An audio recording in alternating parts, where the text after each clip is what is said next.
All right. We are now live streaming on YouTube. So hi, everyone. I'm Maggie Daly Skogsbakken. I'm the president of Jefferson Park Forward, and welcome to our August 2021 general meeting. I'm going to go ahead and share a screen with you guys just to give us all something to look at besides me. All right, so I'll do a quick welcome. We'll go on to our guest speakers. We have three awesome speakers tonight with some awesome local music and opportunity for volunteering. I'll quickly go over the treasure report. We have a nice, robust upcoming event section, which is full of fun stuff for both JPF and a couple of the surrounding orgs and parks. Then we'll quickly review the nominees for the JPF Board of Directors, which all active members will be able to vote on at next month's annual meeting. Then we'll open up the floor for other business and updates, and then we'll adjourn, and hopefully we will meet up at the Windsor's side patio for a little bit of a social hour. So once I'm done saying this, I'm going to hand over the screen to Jake, but Jake Lang is a volunteer management intern with 1 Million Degrees. I will get off of the screen so that he can start setting up. 1 Million Degrees is a Chicago nonprofit and Illinois' only organization solely dedicated to providing community college students wraparound support for academic, professional, and personal success.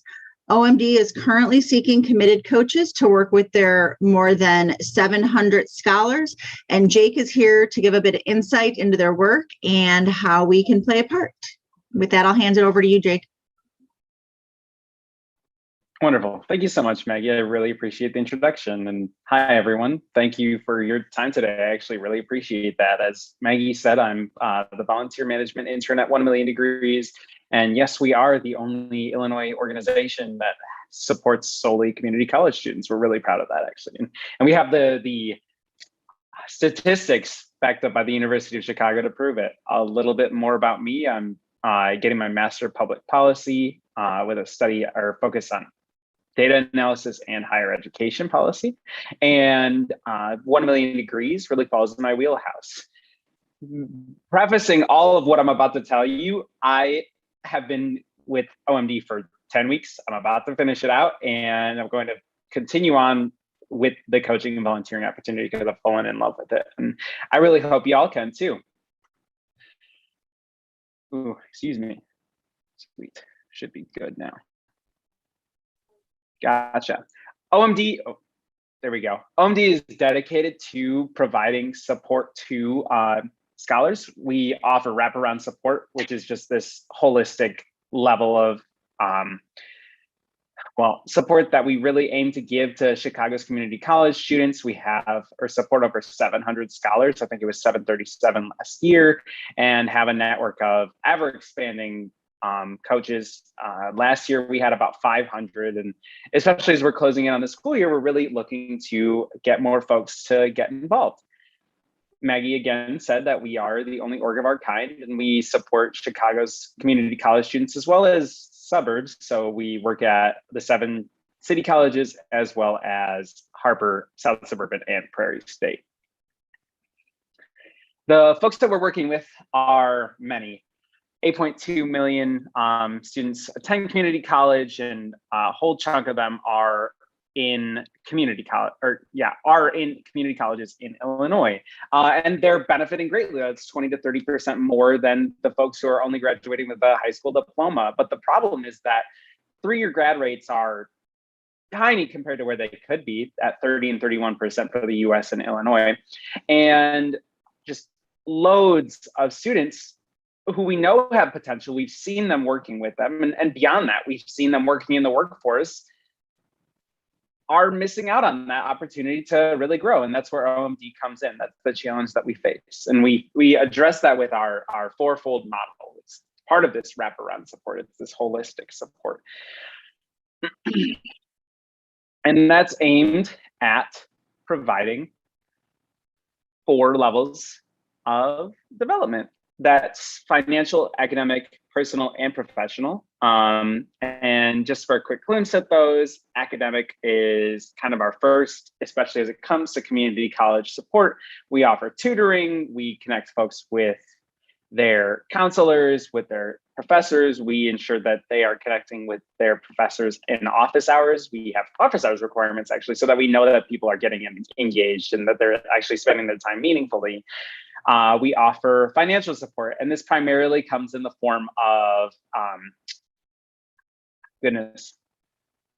stipends for, I'm missing out on the word, performance-based stipends. There we go. So as scholars do well, as they meet our requirements, they are funded, and they oftentimes spend this money on rent or clothes for jobs. I can't tell you the amount of times I've seen requests for suits or dress clothes for being able to get into the next interview, which is really cool. We also offer last dollar scholarships and other grants for our scholars. And the next up is the personal development, that personal coaching touch, where we connect normally in person, but now so in online, and then in person in the spring with program coordinators who support our scholars. And I want to note that we do say scholars because we want to offer community college students that respect in recognizing that they have a lot of potential and that they are scholars. And our scholars actually really appreciate that. But we connect them with the folks on campus, like their counselors. We make sure that we are doing more for them than what they're getting in the classroom, and we're ensuring that we're not overlapping with their professors' teachings or what they're what they have exactly on campus. They're offering resources, and this is actually where coaches come in. It's the biggest point to our experience, at least as it comes to outside volunteers, is getting to build one-on-one relationships with scholars, getting to learn, where they're coming from. I've had a month ago I gave a pitch, and we had a current coach come up and talk about how she'd been in the program for 3 years, and her scholar just graduated. She's keeping up with her now over the summer. She just had a baby. She's getting a new job. So these relationships are there to support. Our coaches are folks who have degrees, associates at a minimum, and oftentimes actually over 50% of our coaches have post-baccalaureate degrees. So they're coming in with more experience, more wisdom, more job skills, and they connect them, or their scholars, coaches connect their scholars with the resources that they have. But it's more than just this transactional thing. It's getting to have a relationship with the people that you're working with. And the next point is that professional development that comes in. It's key with the coaches, but it's not the sole reason for the coaches. Is we offer networking, and actually we have a speed networking event that if you didn't want to donate your time on a monthly basis, you can sign up to volunteer and offer your experience as a professional to Speed Network. And we've done this in the past at Wintrust Arena, where we've gotten a load of different folks from outside the organization coming in and just spending their time talking to the scholars. An important point to note is that our scholars are not just recent grads from high school. We have, the average age is about 24 years old, and we have scholars as old as 62 to 64 years old. Just this last cohort has had older scholars. So we're working with a wide body of folks. These are students who, might have gone in and attempted a degree but had to back out because they were having a child or because of rent issues, or they just didn't have the time to complete it. And they can be people who are just straight out of college or seeking a job change. We're really there to support people on multiple levels. A little more of an idea of who we're working with, sorry about that, is that a majority of those scholars are in the health sciences. Most are non-nursing, but many are nursing, dental, just medical and STEM areas. Lots of business students, and we do have a lot of coaches, but I'd like to note that we are actually highly underrepresented in medical professionals or folks with medical backgrounds, as well as education and tech. So the more folks we can get on board helping our scholars who have just as diverse backgrounds as all of you, I'm sure, the better that we can do, the more that we can do for our scholars. A lot of these scholars, are coming from underprivileged communities. They are Black and Brown students. They're Pell eligible, and they're first gen students. And we have a lot of coaches who are first gen too, which actually just helps to build that relationship there. And you can see 763 is the number from 2019, but it was 747. So even in the pandemic year, even when the program had to end early in 2019, we still were introducing new scholars who were dedicated to the program, and coaches were too. We're also highly committed to success. And this is the cool part, where I said that 30 to 31% of students are graduating in 3 years from community colleges. OMD is doubling that. It's about 62% graduation rate, with 88% seeking employment or higher education. And part of the work that we do is connecting scholars with transfer schools so that they can actually achieve more for themselves. And then the folks who are joining and coming in, sticking with the program, a lot of them come in because they say, oh, I want the money, the $1,000 grant that they get at the beginning. Well, they're sticking through because they see the value of it, and it's paying off. And I mentioned the University of Chicago earlier. We are in a randomized controlled trial going on 4 years now, studied by the Inclusive Economy Lab, which is actually where I am. That's at the Harris School, who has shown that upwards of 50% success rate or improvement in graduation rate causal by our program, which is just really cool. OMD is making good change, and we're committed to that. After all that talking about what we do, I guess I should talk about what y'all can do, and that's coaching. It's about building these relationships with scholars, being there to support them, being a shoulder to lean on, or someone to help them find a job, connect them with resources, offer them like meaningful connections that they might not have at home. People who've had experience in sort of the real world or the job world, or more experience higher up. A lot of our coaches are. I believe the average age is like 40. So they've got like 20 plus years of experience or around 20 years of experience under their belt, and they bring a lot of value. A great point that I think really supports a lot of our newer coaches, or folks who don't have coaching or mentoring background, is that we also rely on group coaching. So we oftentimes pair new coaches with older coaches, just so that if you're coming in and you're addressing something like, oh, my scholar is actually just recently homeless, what should I do? You have someone to lean on, both our dedicated support staff as well as the people who have been in the program before, to make sure that you're helping and supporting your coach or your scholar the most. And the commitment for that is actually very small. It's about an hour and a half meeting every month, virtually for the fall semester, so into December, and we start in September, I believe. Although our first scholar development session, that Saturday meeting, is in October.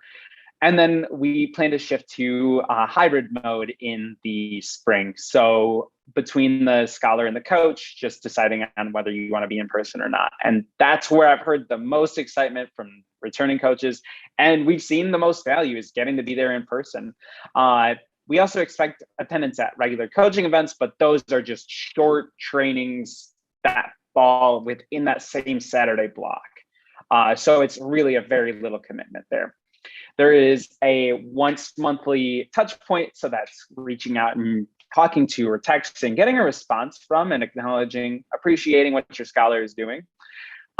We see just simple text messages, phone calls. People have been setting up Zoom calls, and in the past, actually, beyond even once monthly outreach, coaches have taken their scholars on tours of four-year universities. So they're getting a lot out of it, and they're putting a lot into it because they want to, not because they have to. It's because of these relationships that you get are so meaningful and so valuable, right? You're working with college students, and they're excited, and it's really great. And the final point is just it's a 5-minute ask, really short, few questions asking you about your relationship with your scholar, how they're doing, how's it improving, were you able to connect with them, are they meeting their touch points, and to that point, really, or are they meeting their goals? And to that point, coaches are really key in making sure that our scholars keep themselves accountable in achieving their goals. And it's shown relationships improve over time, scholar achievement improves over time with their coaches, with that accountability. So coaches are playing a key role in the success.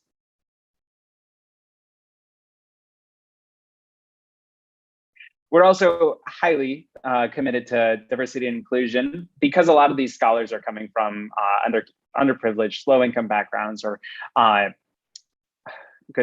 just diverse backgrounds where many of our coaches are white, they're higher income, they are coming from majority higher educated backgrounds, have a certain privilege that they might not recognize. And so we want to really make sure that we are providing an inclusive environment and challenging oppression. And that comes primarily in the form, as an active form at least, in one Saturday session, which I believe started in September, of diversity and inclusion training with committed or with continued engagement throughout the year with D&I concepts through those Saturday coaching sessions. But it's really just something that's core to us, especially because we're working with like what we would at least recognize as oftentimes a vulnerable population.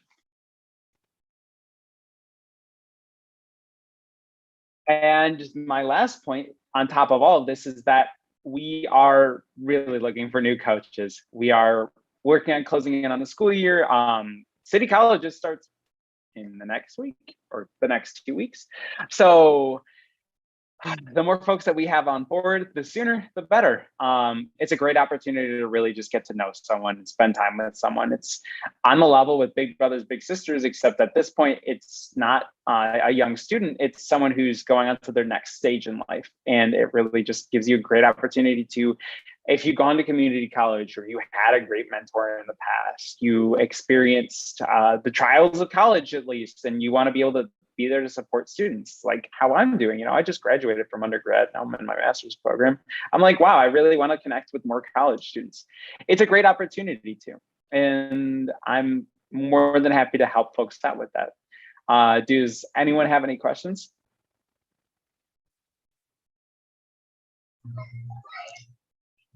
If anyone does, go ahead and just unmute yourself. And I'm going to go ahead and throw the link to 1 Million Degrees in the chat, so you can all follow up. It seems like a cool opportunity, especially with Wright College right in the neighborhood.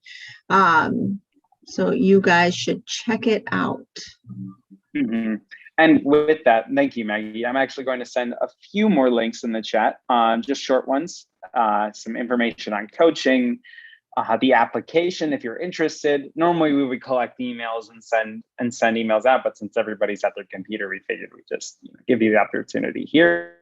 And then my supervisor's email. You can also email Kate, who is my current colleague, but I will be leaving tomorrow. Not only am I finished my internship, I'm going to Disney World, so I actually can't be reached, but you can definitely reach my coworkers. I do have one question, Jake. I'm actually a professor at city colleges. Mm-hmm. And so I'm actually really interested, slightly from a different thing. I'm curious how to get information to my students about connecting with OMD. Mm-hmm. That is a great question. I think that connecting with OMD directly, connecting with my supervisor specifically, and I can, if you provide your email, I can send that to you and just start building that. But we have loads of resources for those connections. I'm just not really keyed into that. I apologize. Perfect. Thank you, Matthew. But yeah, to that, we're more than happy to build those connections. We are partnered with city colleges. We're in the city colleges building downtown, actually, right by Harold Washington. So we have resources on campus, and I can definitely get you connected with one of our program coordinators who can actually offer you support direct at. Yeah, that would be awesome. Yeah, it's it's been a weird year and a half with in terms of the be actually connecting to anything on campus. So yeah, so it'd be great to find some ways to make sure that I can get some info on that, because I do teach in person, but the building's been empty otherwise. So I got you. Thank you. For sure. You're welcome. All right. Jake, I'm going to steal the screen back from you. No, please do. And with that, I'm actually going to leave it on not sharing because we're going to hand it over to Kathy Voigt and Joe DeCalla. They're going to, and I hope I didn't shred your name there. We're going to talk about Throwback Music Fest, which is happening up Milwaukee and Gladstone at the end of this month. Kathy is with the Gladstone Park Chamber of Commerce, and Joe is with the Gladstone Park Neighborhood Association. For this portion, since we're not presenting, for the speaker view or for the view, you might want to go to speaker view, make it a little easier for the presentation.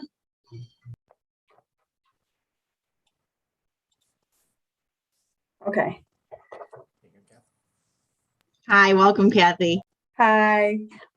Thank you for inviting me to talk about Throwback Music Fest. We really appreciate it. This will be our 5th year hosting this event. Unfortunately, we had to cancel for last year. So we're really excited to be back and offer this great event that it goes 3 days. It's going to be Friday, August 27th, Saturday the 28th, and Sunday the 29th. We have great music lineup. We have Infinity and Northside, Southern Draw, Think Floyd, American English, Seventh Heaven, the Four C Notes, and Lounge Puppets, just to name a few of the bands that we have playing.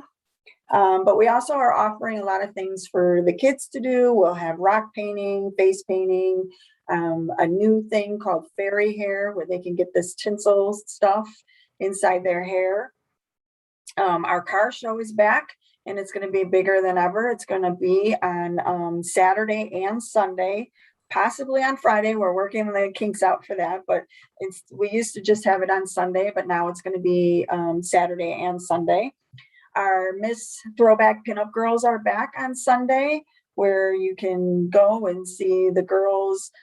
You know, they'll walk down the stage and strut their stuff, and then they vote on who we think is the best pinup girl.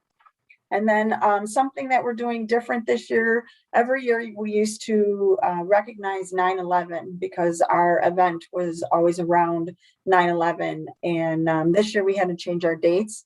And so one of the things that we're doing this year, instead of 9/11, is we are hosting a heroes ceremony to recognize all first responders, nurses, EMTs, you know, anybody that in our eyes has been a hero throughout this whole pandemic and dealing with everything that's been going on. So we want to make sure that we recognize them. Our pet parade is also going to be back on Saturday at 11 a.m. So bring out your furry friends, have them dressed up in a costume, and they will be voting on the best costume. So make sure to bring them with. That's pretty much all I have for that. We're definitely looking for volunteer help and anything that you guys can do to help us. If you can pick up a shift, we have a few that are still available. And so with that, I'm going to turn things over to Joe. Yeah, thanks, Kathy, and thanks, Maggie, for having us. We really do appreciate it. It's good to see some familiar faces out on the screen here too. So, you know, a couple things. Let me expand. You know, one of the things that we did do is actually expand our footprint. So we're actually we're going another block towards whatever that is, southeast. To Rosedale instead of ending at Peterson. So we'll have some more room to spread out. We'll still have our 3 beer tents going at our various locations. We'll still have 3 gates for everybody to come in. That's really sort of where our volunteers come in. So we have people that work the gates. It's a donation collection there and just making sure people know where to go. We have beer tent ticket sales. So all of our, similar to the other fests that we've had over the years, we sell tickets and then the tickets are taken at the beer tents. I think we might have one beer tent that still is looking for a volunteer group that wants to participate. I know we've had some starts and stop with you guys, also with the Historical Society, but if anybody has another non-for-profit group that wants to take a shift, I think it is the Saturday morning shift. So from 11 to 1:30, so you get the stragglers from Friday night that just sort of wander back in.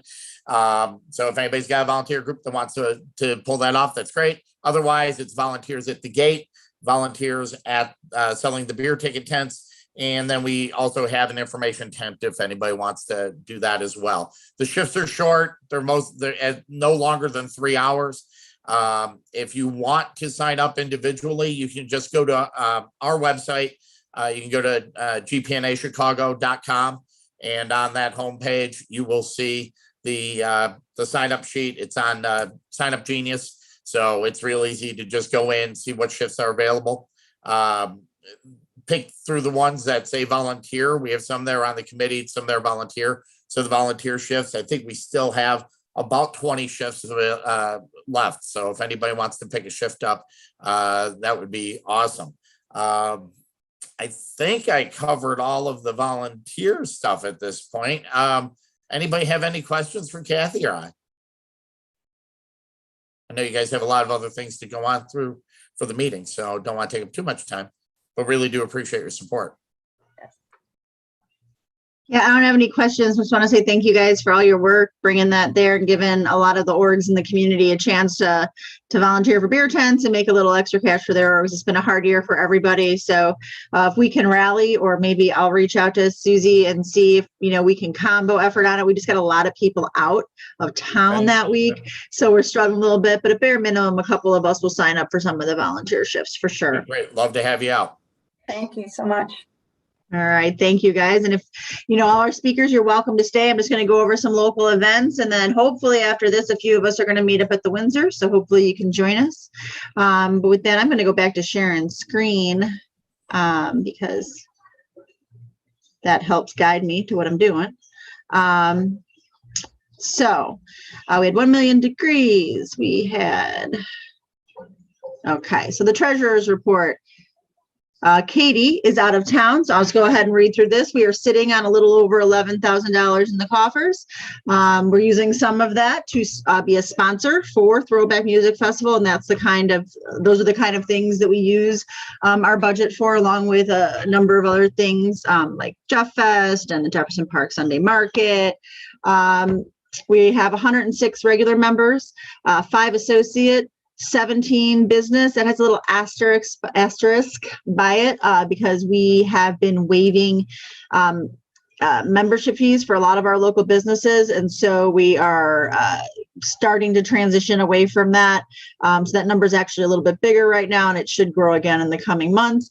We have 1 nonprofit member, and that leaves us to a total of 129. So Jefferson Memorial Park had reached out and asked us to amplify this event coming up on Friday. Circus Steam is coming at 6 o'clock on the 20th. I believe they do a little bit of a performance followed by some workshop where they teach some circus skills. So if anyone's around, you should check this out. I think Frank is on the line. Frank, if you have anything to add, oops, sorry guys. Frank, do you have anything to add on that? Yeah, no, that's all I know about it too. Bring your kids, have them try out for the circus.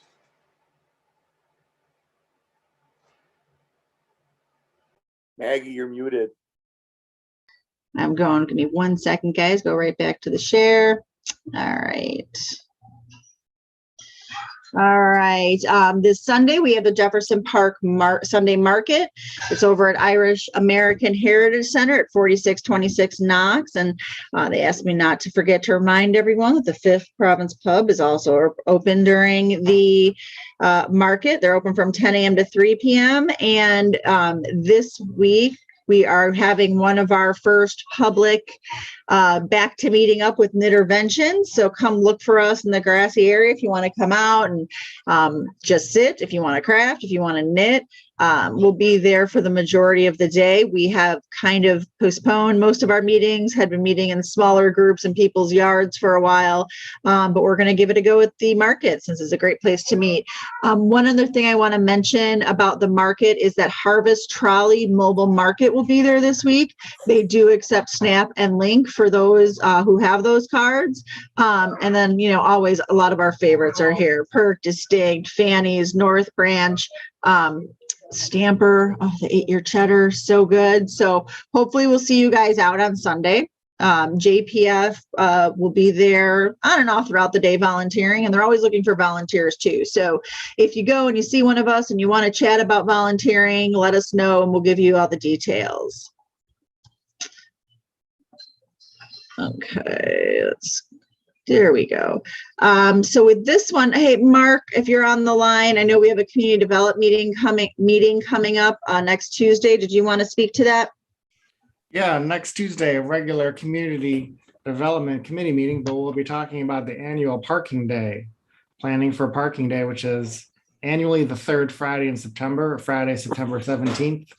An international event that we contribute to by taking over some parking spaces and making people spaces out of them for the day. And it's something we've done for a few years, and we'll try to figure out if we can do it this year after not doing it last year. And so that's a committee meeting Tuesday on the Community Development Committee, which you can find within our Facebook page if you're interested. Some of you guys are on the call or in it. I can give a couple other just quick parking day update. I mean, yeah, community development related thing. Pickleball continues Wednesdays, Jefferson Memorial Park, 6 p.m. till dark. We've been doing that all summer, and a lot of people have been coming out and having a good time.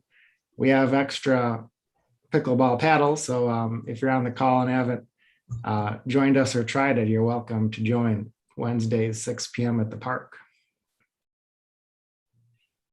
Thanks, Mark. Yeah. All right, this one I'm going to kick over to you, Don. Oh, I'll be more than happy to. A week from Saturday is our monthly walk. And again, this one we actually did a couple years ago, although that was a smaller, because it's winter, is a smaller crew. So hopefully we get a nice crowd out for this one. It's a great walk. We're going to basically walk. We're going to just head down the Lawrence to Elston, and then we're just going to walk down Elston all the way to its terminus where it meets at with back up with Milwaukee, just around Chicago Avenue. It's a neighborhood in change. We're obviously there's still a lot of industry there, but as the whole Lincoln Yards the whole Lincoln Yards project is started. There's been a lot of clearing of, so there are a good number of empty lots, but there's still a lot to see. Remnants of the old industry. We'll pass by Hideout. They don't open up for drinks until 4 o'clock, but we can still stop by there. And it's kind of funny. I don't know if they're going to survive Lincoln Yards, but the city's built some soccer yards right in front of a Hideout. It's pretty hilarious. And like I said, it's a good time. Once we get down, Chicago Avenue, Grand Avenue, we're in the River West area. Without question, there'll be some opportunities for grab a beer or so, which we usually do. I would recommend bringing masks because it looks like they're effective tomorrow for anything indoors. They're going to be reinstating mask mandates, so make sure you have a mask with you. And then, like I said, depending on how far further down we go down Milwaukee Avenue, we're probably looking about 8 to 10 miles. If the weather's really nice, we can walk. It's just a couple miles just to make it all the way downtown. And this will be a one-way, so we'll just either take the Blue Line, or I personally like taking a 56 bus. You see a little bit more on the bus, but it's a great time. Meet up at Weston's. Really would like to leave at 9:30. Whenever I say, every month I always say, if you want to have a beverage, get there a little early. And everyone's getting something to eat. Everyone's drinking beer, and so it usually seems we don't end up getting off till close to 10. So if you want to have some refreshment, I always do get there a little, maybe closer to 9, so we can try to do a 9:30 kickoff. But it should be a great time. If you're a believer in the 10-day forecast, it's looking good, but those change. And that's back over to Maggie. All right. Thanks, Don. All right. So we just heard about Throwback. Don't forget about that. Friday, August 27th through August 29th. And we will have announcements coming soon about our September members only wine tasting. October, we'll have a costume party in one form or another.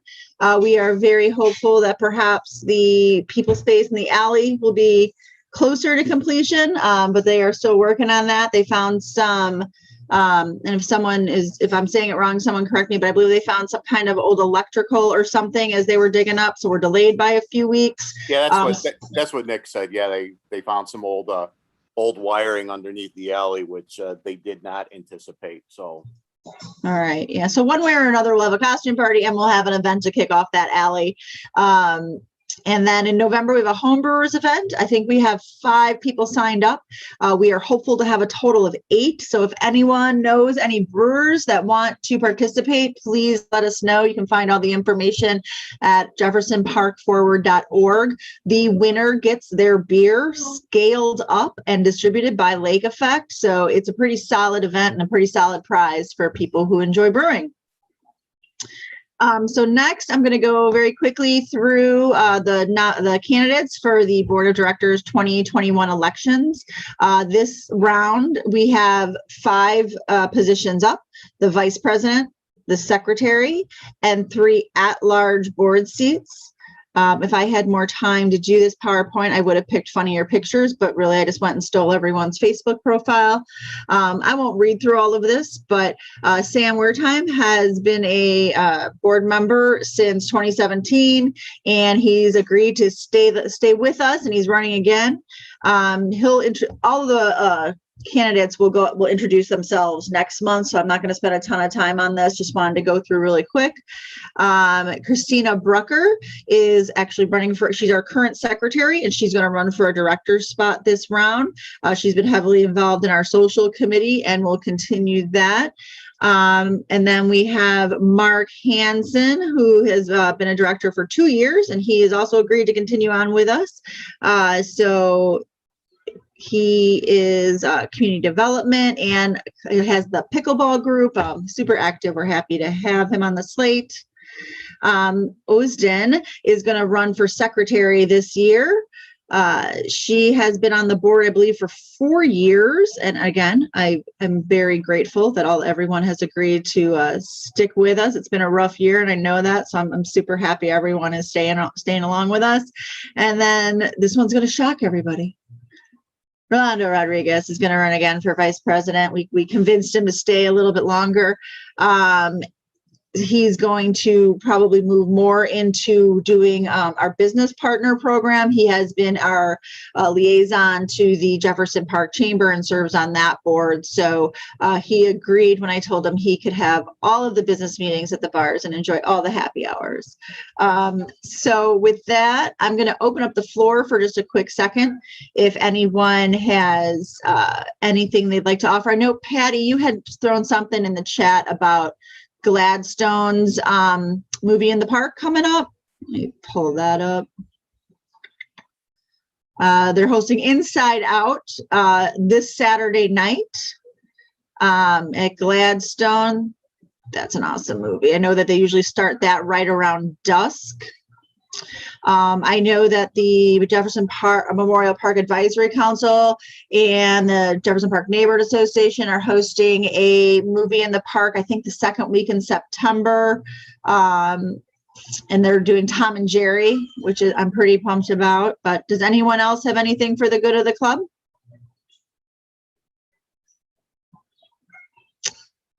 All right.